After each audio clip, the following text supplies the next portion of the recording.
Es la mañana del 29 de mayo de 1969.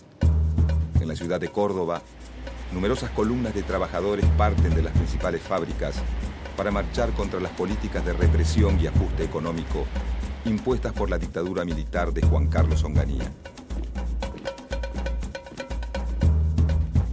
La protesta obrera también es acompañada por cientos de estudiantes universitarios que se congregan en el barrio Clínicas a la espera de las columnas trabajadoras. Mientras obreros y estudiantes ganan las calles de la ciudad, una enorme formación policial se concentra alrededor de la plaza principal para cerrarles el paso. La represión no se hace esperar.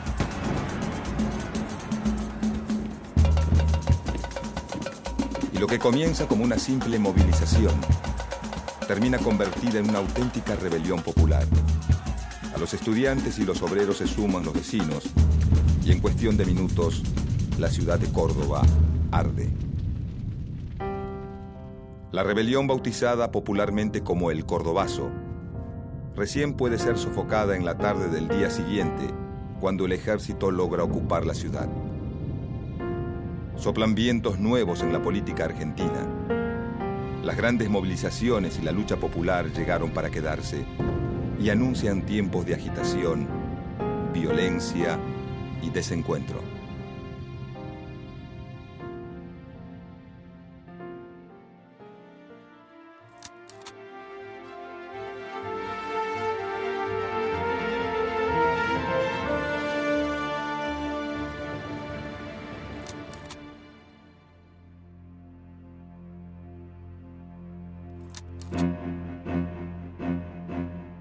La noche del 28 de junio de 1966, un golpe de Estado derroca al presidente constitucional Arturo Umberto Illia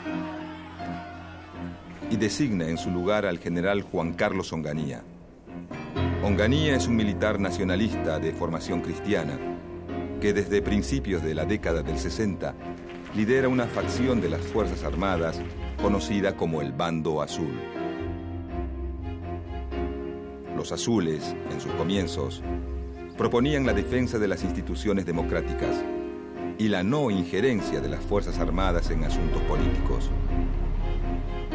Pero para mediados de la década del 60, la confianza de los azules en el sistema democrático disminuye y su anticomunismo crece de forma desmesurada. Su gobierno, autodenominado Revolución Argentina, tiene como principal objetivo cambiar de raíz el sistema político del país y poner un corte definitivo a las actividades del peronismo y el comunismo. Con este fin, la dictadura de la Revolución Argentina proscribe a todos los partidos políticos, cierra el Congreso, interviene las universidades nacionales y prohíbe todas las agrupaciones políticas estudiantiles.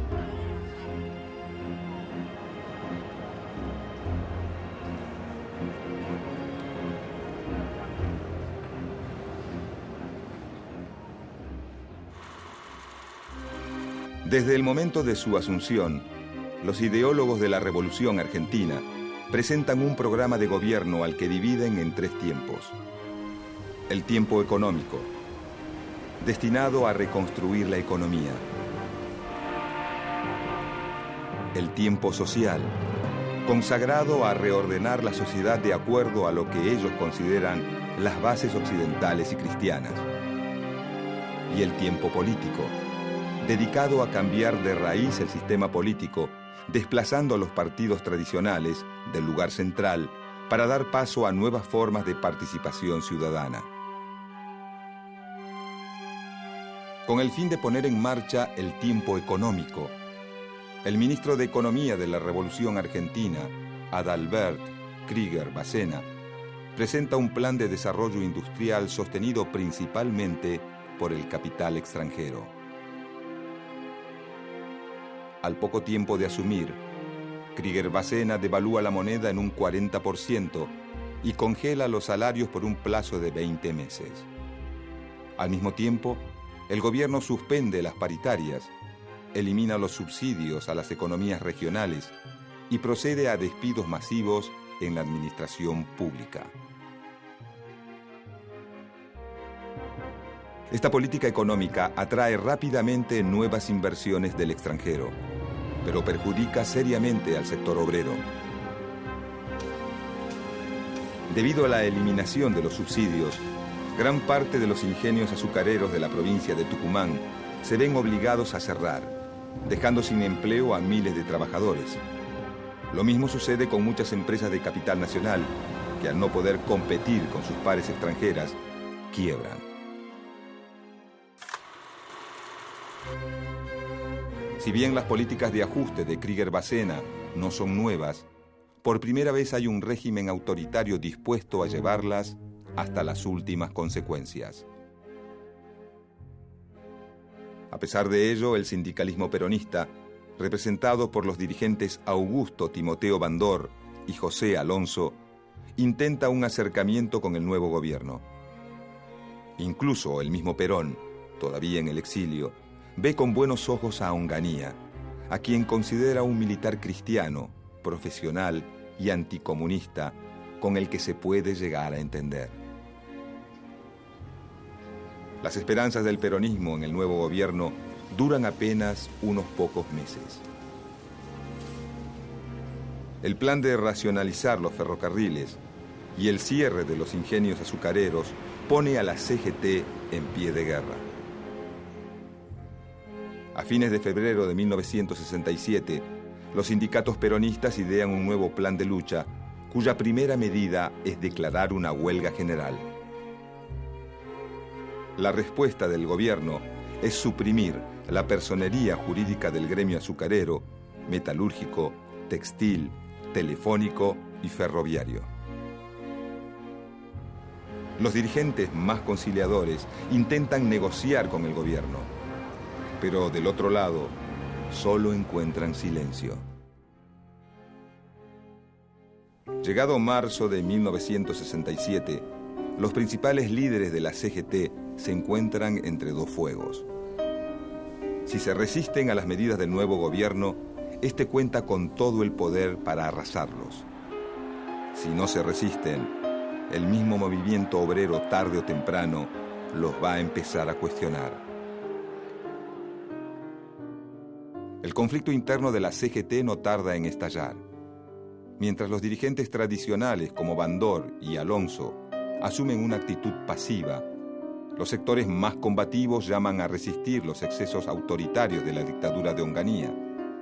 Entre estos últimos se destaca la figura de un dirigente del gremio gráfico, Raimundo Ongaro, quien será elegido como nuevo secretario general de la CGT.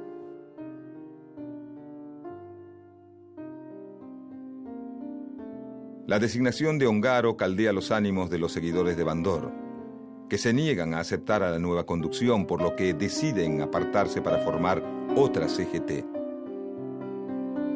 De esta manera, el movimiento obrero argentino queda dividido en dos.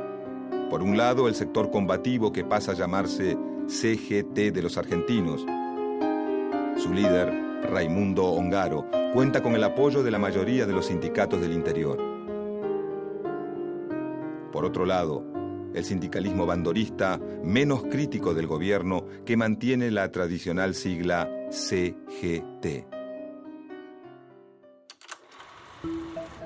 A mediados de 1968, los intentos de control político y social de la dictadura de Onganía generan un profundo malestar en varios sectores de la población. Para esta época, una provincia argentina se convierte en uno de los principales focos del descontento.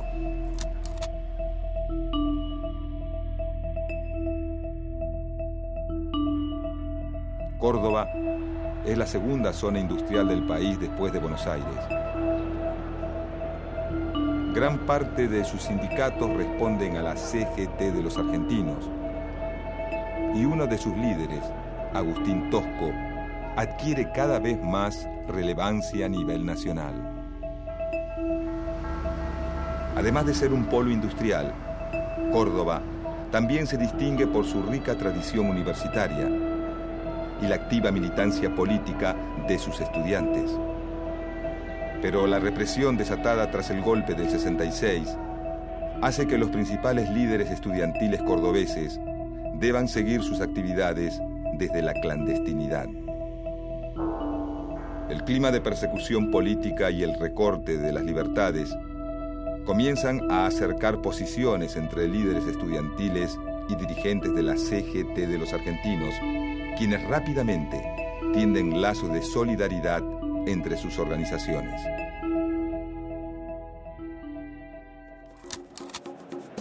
Para 1968, la alianza entre obreros y estudiantes es un fenómeno de trascendencia mundial.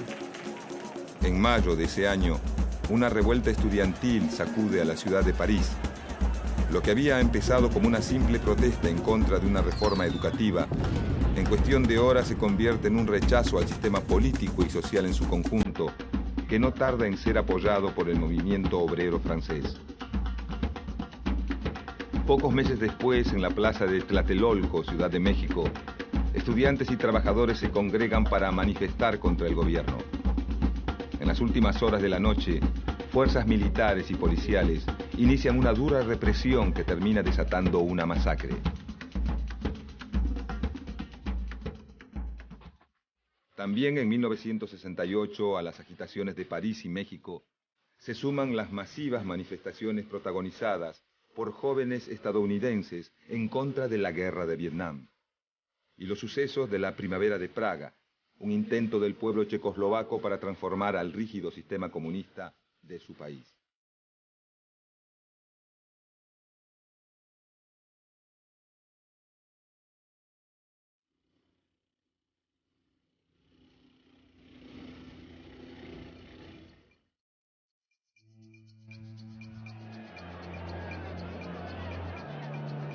Llegado el año 69, el clima político de la provincia de Córdoba es de total efervescencia. Al descontento de los obreros y los estudiantes se suma el de la clase media, perjudicada en gran medida por el plan económico del ministro Bacena. A principios de este año, un fuerte aumento en el impuesto inmobiliario termina de despertar la indignación de la población cordobesa.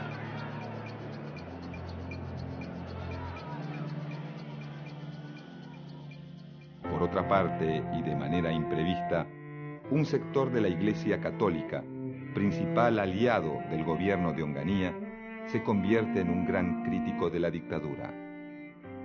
A mediados de 1968, en la provincia de Córdoba, se lleva a cabo el primer encuentro nacional de sacerdotes para el Tercer Mundo. El movimiento de sacerdotes del Tercer Mundo es una nueva corriente dentro de la Iglesia Católica que surge en apoyo a los postulados del Concilio Vaticano II y la Conferencia Episcopal Latinoamericana de Medellín. Los sacerdotes tercermundistas proponen la existencia de una iglesia con opción por los pobres y alientan a los creyentes a una mayor participación política para lograr lo que algunos llaman un socialismo cristiano. Este movimiento es recibido con gran entusiasmo por varios sacerdotes argentinos, muchos de los cuales viven y trabajan en la provincia de Córdoba.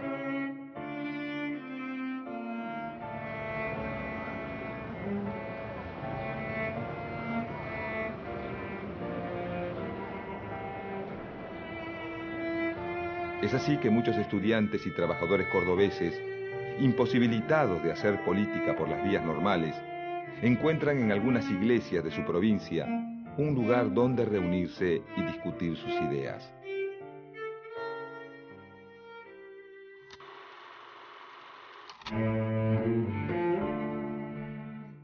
En los primeros días de mayo de 1969, el clima político cordobés entra en combustión. La mecha del conflicto la encienden los obreros de las empresas metalúrgicas, indignados por cobrar uno de los salarios más bajos del país dentro de su rubro.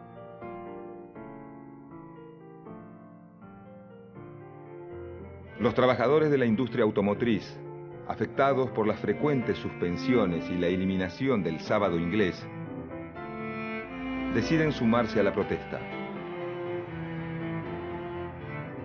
Su líder sindical, Elpidio Torres, busca el apoyo de Agustín Tosco, máximo referente de la CGT de los argentinos en Córdoba. Por su parte, Tosco también entra en conflicto con el gobierno de la provincia. El anuncio de una privatización parcial de la EPEC, la empresa provincial de electricidad cordobesa, pone a su sindicato en pie de guerra. A Torres y a Tosco se termina sumando Atilio López, secretario general del Sindicato de Transporte. Mientras el conflicto obrero cordobés crece de manera exponencial, en la provincia de Corrientes, durante una protesta por el cierre de un comedor universitario, muere víctima de la represión policial el estudiante de medicina Juan José Cabral.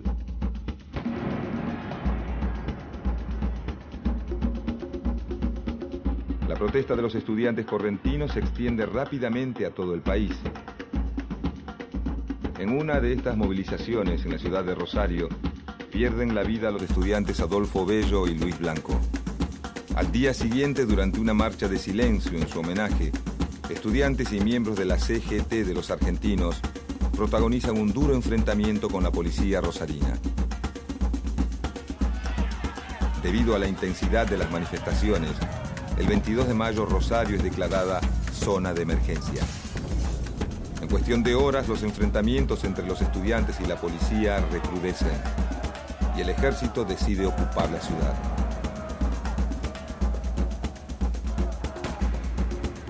La situación puede ser controlada recién el día 28. Para este momento, en todo el país se habla del Rosariazo. Mientras tanto, en la provincia de Córdoba, la protesta obrera y estudiantil no es menos cruenta. La represión ejercida por la policía termina con la instalación de barricadas en el barrio Clínicas, tradicional barrio estudiantil de la capital cordobesa. Ante el agravamiento de la situación, desde Buenos Aires, la CGT de Bandor y la CGT de Ongaro acuerdan llamar a un paro nacional de 24 horas para el 30 de mayo. De forma paralela, los dirigentes de la CGT de los argentinos cordobesa deciden iniciar la huelga un día antes. 48 horas antes de que esta empiece, Raimundo Ongaro, que viaja especialmente a Córdoba para participar de la huelga, es detenido por la policía. El 28 de mayo de 1969, pocas horas antes de la movilización, Agustín Tosco, Elpidio Torres y Atilio López llegan a un acuerdo con los estudiantes cordobeses. El día 29, obreros y estudiantes marcharán por las calles de la ciudad de Córdoba. Si bien lo harán en columnas separadas, el objetivo será el mismo: decir basta a la dictadura de Onganía.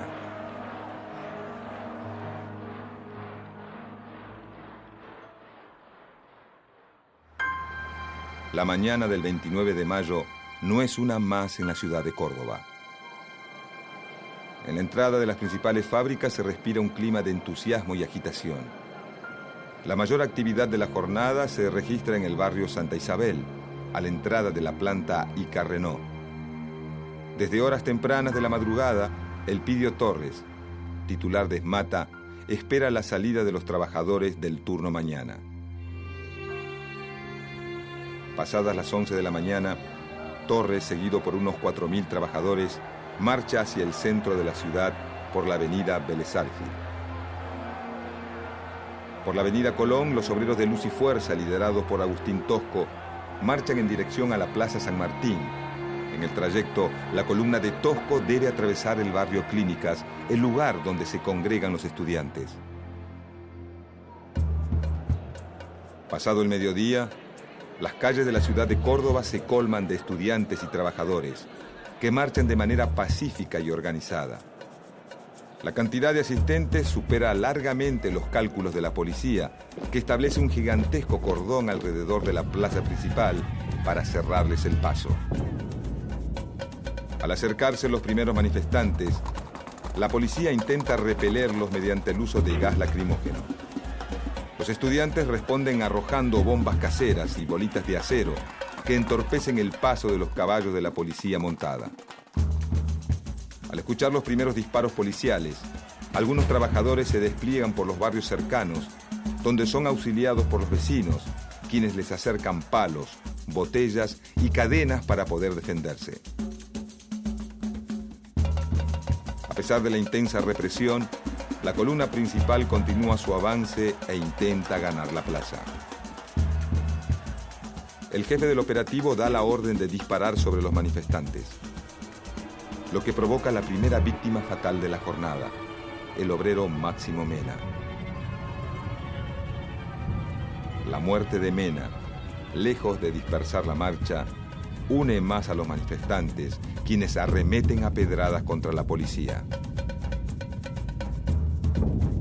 En cuestión de segundos, los alrededores de la plaza se convierten en el escenario de una batalla campal, por lo que la policía decide emprender una veloz retirada. A partir de este momento, la protesta pierde toda organización y se transforma en una rebelión popular.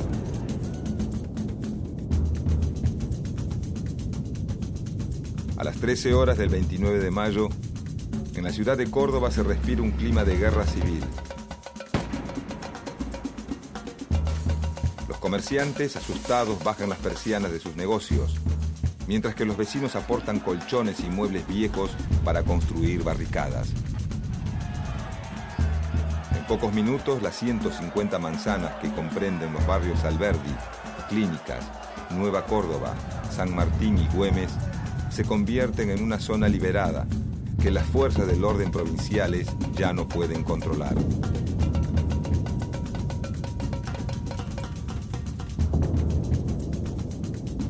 Al caer la tarde, más de 50.000 personas se concentran en los barrios Clínicas y Alberdi.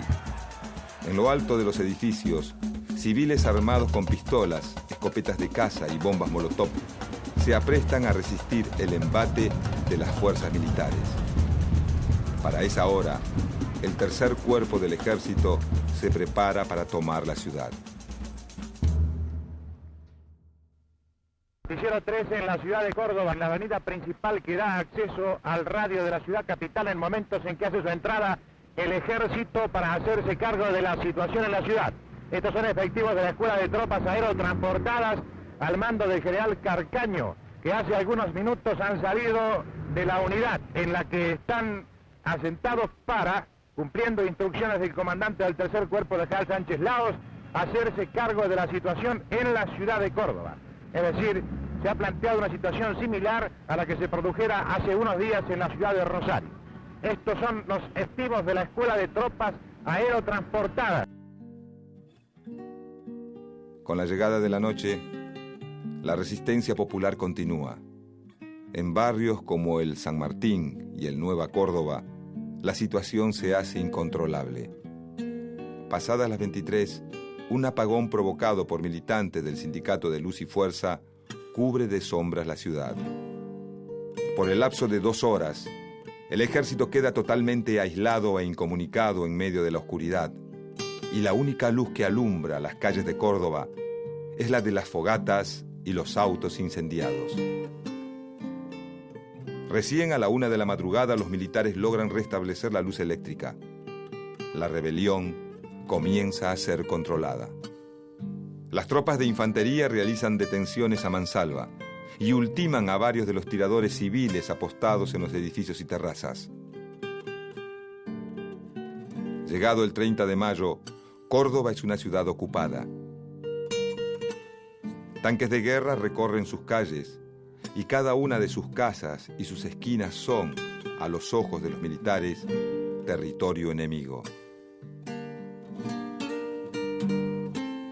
En el transcurso de la mañana, Agustín Tosco y Elpidio Torres son detenidos. Y en menos de 24 horas son juzgados por tribunales militares y condenados a varios años de prisión. A pesar de que los daños materiales son similares a los de un terremoto, los vecinos en las calles viven la jornada como un triunfo. En cuestión de horas, toda una sociedad logró salir de la apatía y el derrotismo para pronunciarse contra un gobierno sostenido mediante la represión y la censura. Un gobierno que después del Cordobazo tiene las horas contadas. La tenacidad de la lucha popular obliga a las Fuerzas Armadas a replantear su estrategia y a pensar en una posible apertura política. De seguir por el camino de la represión, el riesgo de caer en el caos es mucho mayor. El otro gran perdedor de la jornada es el sindicalismo bandorista, que ve fuertemente cuestionado su liderazgo. En los años siguientes al Cordobazo aparecerán trabajadores que no solo cuestionarán al gobierno, sino también a sus propias dirigencias obreras. Esta nueva corriente sindical, que será conocida como clasismo, buscará una alianza entre trabajadores peronistas y militantes de izquierda, con el fin de elaborar un proyecto socialista revolucionario. El 30 de junio de 1969, un mes después del Cordobazo, Bandore es asesinado por una célula del Ejército Nacional Revolucionario, una de las primeras organizaciones guerrilleras de Argentina.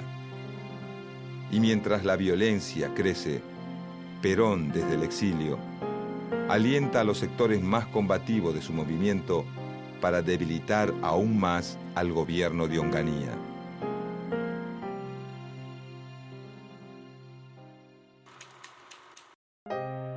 El Cordobazo inaugura una nueva etapa en la historia del país, signada por la violencia y la lucha popular, que quedará marcada para siempre en la memoria de los argentinos.